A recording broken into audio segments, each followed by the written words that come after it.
From Baxter Arena here in Omaha, Nebraska. It is Summit League men's basketball here on Midco SN. As tonight, it's the South Dakota State Jackrabbits and the Omaha Mavericks, with first place in the Summit League on the line. With former Maverick Kyler Erickson, I'm Donny Baarns, and it is finally here. We've had a full week of build-up and hype and anticipation, and now the top two teams in the Summit League go head-to-head on Valentine's night. They've been playing basketball here at UNO since 1910, and a lot of people feel that this is the biggest regular season home game in Mavericks program history. And I have to say, Donnie, I would certainly agree with them. No doubt the biggest game in the history of Baxter Arena. We're looking at the top two scoring teams in the Summit League. We'll be watching for fireworks all night. Now let's check out the tail of the tape in this one. And as you see, they are in fact the top two scoring teams in the conference, both shooting close to 50% from the field. They can both shoot the three. They can score in all kinds of ways. They're just really, really good. They certainly are, and for South Dakota State, it comes down to really two guys. Of course, number one, Mike Daum, and then kind of his sidekick, David Jenkins Jr., the top two scoring players in the Summit League. Watch for them to have a huge game, and for Omaha, it comes down to two guys, Mitch Hahn and Zach Jackson. Now you talk about Mike Daum, and Omaha are a very balanced and dangerous team, but the one guy they do not have is Mike Daum, the two-time defending Summit League Player of the Year, one of the best players in all of college basketball. He certainly is, and he's getting well-deserved NBA looks, and you can see here he's just so versatile. He can score around the hoop, great body control, and if you don't step out and guard him, he is able to knock down several threes per game. And for Omaha, there's no question their leader and heartbeat is Zach Jackson, and he had an uncharacteristically rough game the first time around against SDSU. They need him to be great tonight. Yeah, they really do, and on the season, 51% from the field, but at South Dakota State, just 1 for 8 from the field, 5 points, very uncharacteristic for him. And if Omaha wants to pull this one out tonight, they're going to need a huge game from Zach Jackson. Well, these two rivals have no love lost between them, but one of them is going to have a very memorable Valentine's night here in Omaha. We can't wait to tip this one off, and we will do that next. It is Omaha and South Dakota State coming up here on Midco Sports Network. Robinson for three. What a chance that was. South Dakota State could tie or take the lead. Jenkins wants the lead, has the lead. Mitch Hahn, shot clock rolling down. Step back, fade away. Pyle, double teams, didn't matter. Elger missed the free throw, but Agnew the rebound, and Elger takes the three. Bang! Summit League honorable mention last year. Good backside pass to Pyle, who posterizes Matt Johns. They let them play. South Dakota come back, and Amude +1. Gibson to inbound, does so to Hahn. Hahn for the win. Ball game at the buzzer. Mitch Hahn. South Dakota State 84, they're going to review it to see if it counted. Well, it took a while, but all the hype, all the buildup over this last week, this game is now fully living up to all of that. Omaha trailed 49-33 early in the second half, but as you can see, they have gone on a big run since to lead by a point, still with 11 and a half minutes to play. And we said it in the first half, these teams are just so well balanced. You can almost pick any of their five to go one-on-one, and we're seeing that. The guys bring the ball up going one-on-one. It's normally Jenkins, Hahn, Jackson, Daum, and it's a lot of fun to watch. Omaha ball out of this timeout. They've led by a point a few times during this recent exchange after they hadn't led at all over the first nearly 30 minutes of this game. 1 point has been their largest lead. They'd like to extend that now. Gonna have to against South Dakota State. They're too good.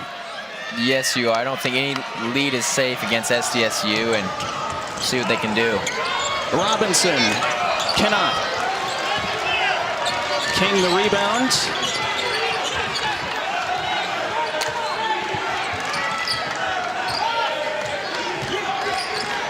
Daum trying to get back involved. There's Jenkins.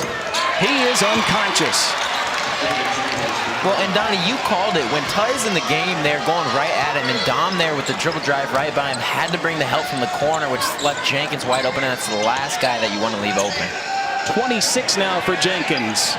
But Robinson answers, and back and forth they go. Big shot there by KJ. Looks like Jenkins got a little lost on defense, lost his man, and was able to knock it down. Tough defense. Jenkins. Tuck the rebound.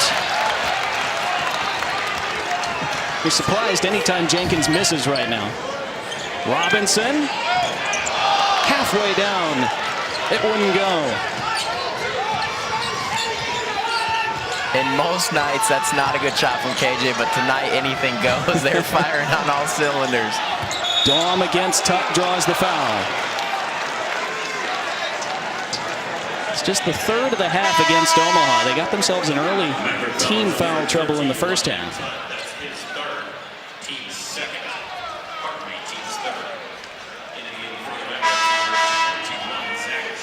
See our attendance tonight, 4,228. That's a record for a UNO basketball game.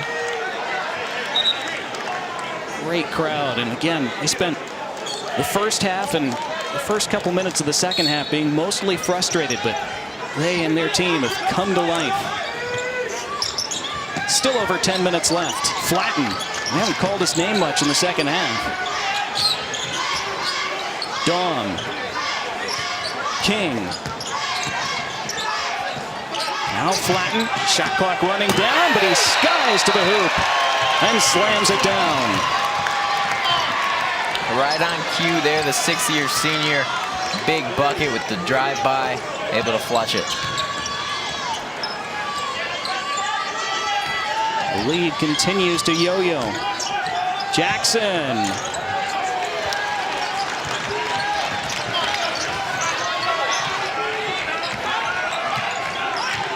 Talked about Omaha falling in love with those threes in the first half. Kind of getting into that pattern again these last couple of possessions. And that's a foul on Omaha down low. Barney called for that one.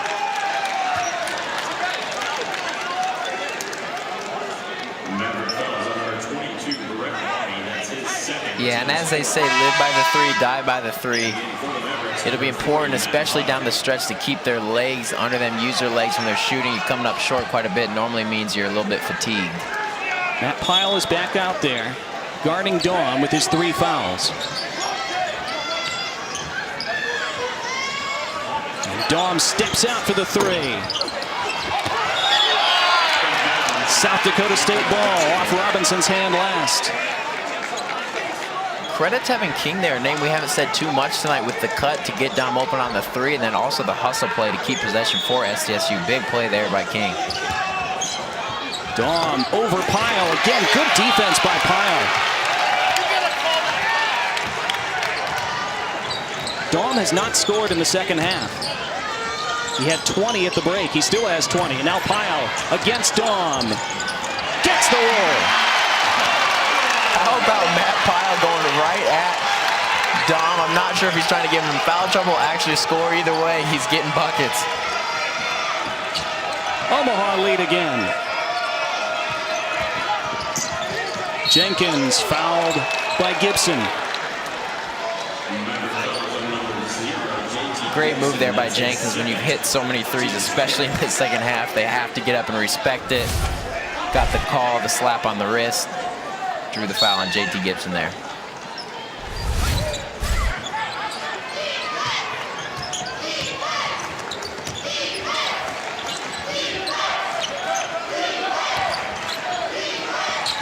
Dom looking to drive on Pyle. Again, couldn't finish. And Hahn taps the rebound to himself. Omaha haven't led by more than 1. Jackson, count it! Now they lead by 3, plus a free throw. Jackson's got that look at his eye. Feed me the rock, I'm ready to go. And we see it there with the and 1. Draws the contact, able to finish. And a little body language afterwards. Was that a little shimmy? Is that what we saw there? I'm not quite sure. Either way, counts for 2 and possibly 3.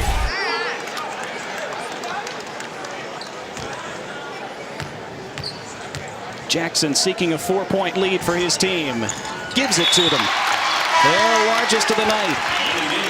And again, when they were down 49-33, it was tough to see them ever having the lead tonight. South Dakota State are such a tough team to come back against. They've done it, but there's still over 8 minutes left. Yeah, and I've been really impressed. South Dakota State is a team that does not beat themselves, which also makes the comeback that much harder. We've seen Omaha do that here in the second half. Jenkins kicks out to the wide open. Oh, the bounce for Alex Arians.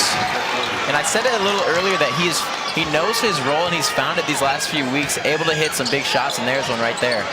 But Robinson with the tray. And as ice cold as Omaha were in the first half, they are sizzling in the second.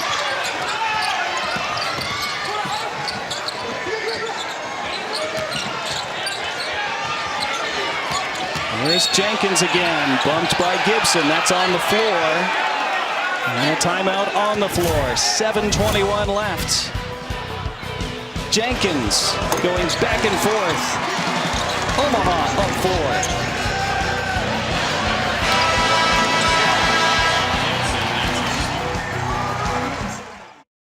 4-point lead for Omaha on Valentine's night. Just under 7.5 remaining. David Jenkins with 26 points for South Dakota State.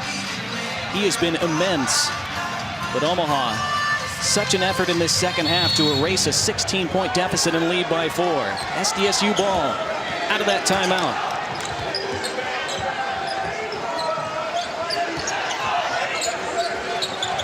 Jenkins can't connect from 3 this time. He saw Omaha shooting 70% from the floor in the second half. That'll get you back in the game. Yeah, it certainly will, and they're limiting second chance points as well.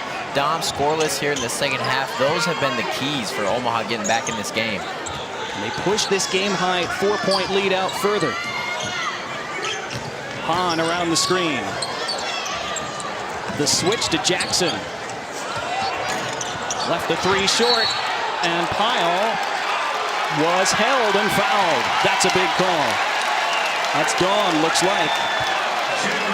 That's a huge call. It looks like Don was a little upset, thought that they were just battling down low. Tough to see there. That's Dawn's third, so he and Pyle have 3 fouls each now. That's turned into quite a battle in this second half. The whole thing's quite a battle.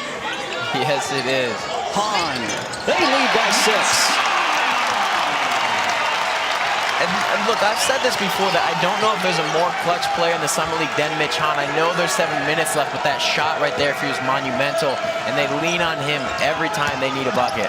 Now Dawn, blocked by Hahn, but got his own rebound, and those are his first points in the second half.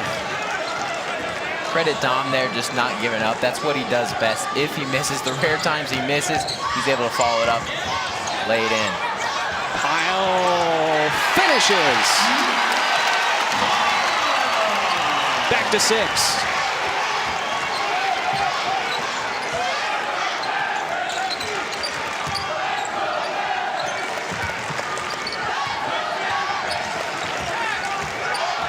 King had it tipped away. Gibson along the floor. Jackson to the hardwood. And they tie up. South Dakota State have the arrow. Omaha, we're trying to get a timeout there. Darren Hansen is asking, why didn't you give us one? Good hands there by Pyle to poke it loose. Gibson trying to throw it up to Jackson, a little off balance, and then the tie up at half, SDSU ball. Darren Hansen was irate there, but I don't think Omaha ever really had true possession. We're in position to call for time.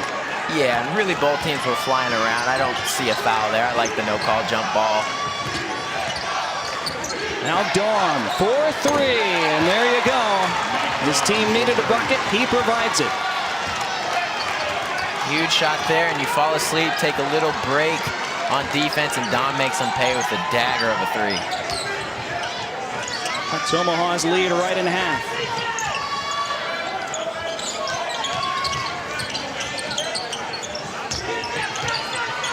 Can Zach Jackson answer? Pyle puts it back, and it counts. And it looks like Tyler Irwin, assistant coach, might have got some contact there with the ref on the celebration. What a move by Pyle. The finish, the crowd is on their feet. That's his third, team sixth. The basket is good. At the line, shooting the bonus, number 40, Matt Pyle. So Matt Pyle could restore their 6-point lead. He now has 16 points. He stays on 16. The lead is 5. Inside 5 to go.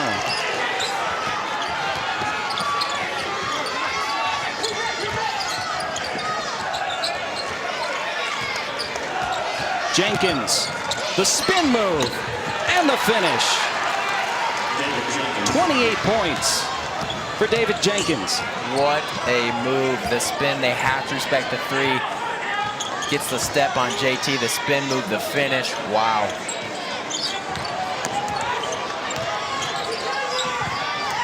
Jackson in the post.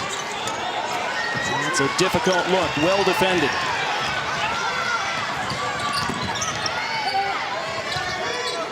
SDSU could tie it with a 3. Flatten. You know Jenkins wants to take one. He wants a screen from Dawn. Pyle fought through it. Arians on the drive. First shot rejected. Got it back. Laid it in. 1-point game.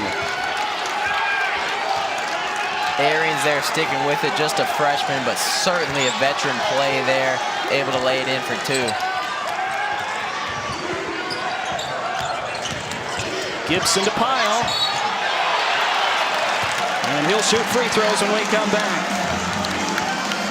What kind of conclusion are we in for tonight? Omaha with a 1-point lead. Final media timeout, 3:35 to go.